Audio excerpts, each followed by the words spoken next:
तर कोल्हापूर आणि सांगली परिसराला देखील पावसानं झोडपून काढलं। अविरत कोसळणारा पाऊस आणि दुसरीकडे कर्नाटकच्या अलमट्टी धरणातून होणारा पाण्याचा विसर्ग यामुळे आतापर्यंत अनेकदा सांगली कोल्हापूरकरांच्या अडचणीमध्ये वाढ होत होती।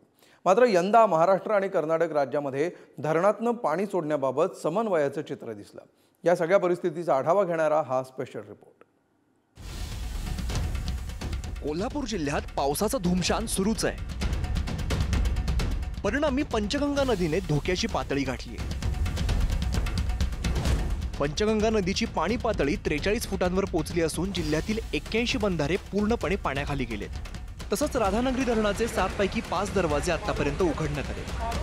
कोल्हापूरच्या पंचगंगा नदीनं आज सकाळी 8 वाजता धोक्याची पातळी जी आहे ती गाठलेली आहे आणि मी सध्या कोल्हापुरातील पंचगंगा नदीवरील नवीन छत्रपती शिवाजी महाराज पुलावरती उभा आहे आणि माझ्या मागे पाहताय ही पंचगंगा नदी खरं तर गेल्या 2 दिवसांपासून पंचगंगा नदी इशारा पातळीवरून धोका पातळीकडे वाटचाल करत होती आणि आज खरं तर 25 जुलै रोजी सकाळी 8 वाजता हीच पंचगंगा नदी जी आहे ती आता धोक्याच्या पातळीपेक्षा जास्त पाणी या ठिकाणी वाहताना पाहायला मिळते।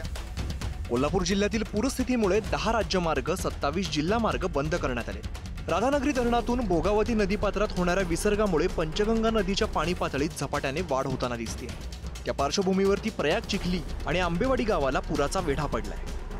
जिल्हा प्रशासनाने चिखली आणि आंबेवाडी गावाच्या ग्रामस्थांना स्थलांतरित होण्याचं आवाहन केलंय, अन्यथा फौजदारी गुन्हे दाखल करण्यात येणार आहे। चिखली या गावाला आता चारी बाजूनं महापुराचा वेढा जो आहे तो पाहायला मिळतोय आणि परिणामी कोल्हापुरातल्या याच चिखली गावातील अनेक नागरिकांना स्थलांतरित होण्याच्या ज्या आहेत त्या सूचना दिलेल्या आहेत। खरं तर तात्काळ स्थलांतरित करा, अन्यथा आपल्यावरती फौजदारी कारवाई करू, फौजदारी गुन्हा दाखल करू अशा देखील सूचना प्रशासनाकडून देण्यात आलेल्या आहेत। महापुराचा धोका ओळखून कोल्हापुरातल्या कुरुंदवाड एसटी डेपोचं स्थलांतर करण्यात आलंय। ग्रामीण भागातील कृष्णा पंचगंगा नदीकाठच्या शेतकऱ्यांनी आपली जनावरं सुरक्षित ठिकाणी नेली। मुसळधार पावसामुळे शाहूवाडी तालुक्यातील खुटाळवाडी गावातील घरांची भिंत कोसळली। भिंत कोसळतानाचं दृश्य मोबाईलमध्ये कैद झालंय। कोल्हापूर बरोबरच सांगली जिल्ह्यात सुद्धा पावसानं झोडपलंय, त्यामुळे चांदोली आणि कोयना धरणातून पुन्हा एकदा विसर्ग वाढवण्यात आलाय। परिणामी कृष्णा आणि वारणा या दोन्ही नद्यांच्या पाणी पातळीमध्ये आणखीनच वाढ झाली आहे। सांगलीमध्ये कृष्णा आणि वारणा या दोन्ही नद्यांच्या पाणी पातळीमध्ये झपाट्याने वाढ होत आहे। सध्या आपण सांगलीतील आयर्विन पुलाजवळ आहोत। या ठिकाणी कृष्णेची पाणी पातळी आता 32 फूट ओलांडलेली आहे आणि 33च्या आसपास जाऊन ही पाणी पातळी पोहोचली आहे, त्यामुळे सांगलीतील विस्तारी भागात पाणी शिरण्यास सुरुवात झालेली आहे। सांगलीचे पालकमंत्री आणि कामगार मंत्री सुरेश खाडे यांनी कृष्णा नदीवरील आयर्विन पुलाच्या जवळ जाऊन कृष्णा नदीच्या पाणी पातळीचा आढावा घेतलाय।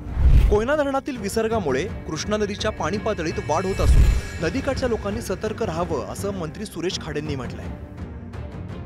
शाळा बुक केलेत, हॉल बुक केलेत, आम्ही सगळ्या बाकी गोष्टी केलेल्या आहेत। त्यामुळे उद्या जर आणखी हे झालं तर निश्चितच कलेक्टर साहेब शाळेबद्दल पण डिसिजन घेतील आणि त्या पद्धतीने आपल्याला शाळा खुल्या मिळतील। त्यामध्ये आणखी काय तर टॉयलेटचा प्रश्न असेल, काय प्रश्न असेल तर नगरपालिका टॉयलेटची सगळी सोय करेल, कुठेही यंत्रणा कमी पडणार नाही हे मी सांगतो आपल्याला। जवळजवळ 40-45 फुटापर्यंत हे सांगलीत कृष्णा नदीचं पाणी पोचलेलं आहे। ही धोक्याची परिस्थिती आहे। सातत्याने मी आणि आमचे सांगलीचे खासदार आदरणीय विशालदादा पाटील आणि सगळे तिथल्या जिल्ह्याच्या प्रशासन, कलेक्टर, तहसीलदार, प्रांत, पाटबंधारे विभागाचे अधिकारी, आरोग्य प्रशासन सगळ्यांच्या आम्ही संपर्कात आहोत। त्यांना सगळ्यांना पूर्वतयारी करण्याच्या आम्ही विनंती केली आहे, सूचना दिलेल्या आहेत। दरम्यान कर्नाटकातल्या अलमट्टी धरणातून आणखीन 25,000 क्युसेक विसर्ग वाढवण्यात आलाय। सध्या अलमट्टीमधून 3 लाख क्युसेक विसर्ग करण्यात येतोय। यासाठी कोल्हापूरचे काँग्रेसचे आमदार सतेज पाटील यांनी कर्नाटकचे मुख्यमंत्री सिद्धरामय्या आणि उपमुख्यमंत्री DK शिवकुमार यांची भेट घेतली आहे। आता अलमट्टी धरणातून मोठ्या प्रमाणात विसर्ग वाढल्यामुळे सांगली आणि कोल्हापूर जिल्ह्याला मोठा दिलासा मिळालाय। ब्युरो रिपोर्ट, पुढारी न्यूज।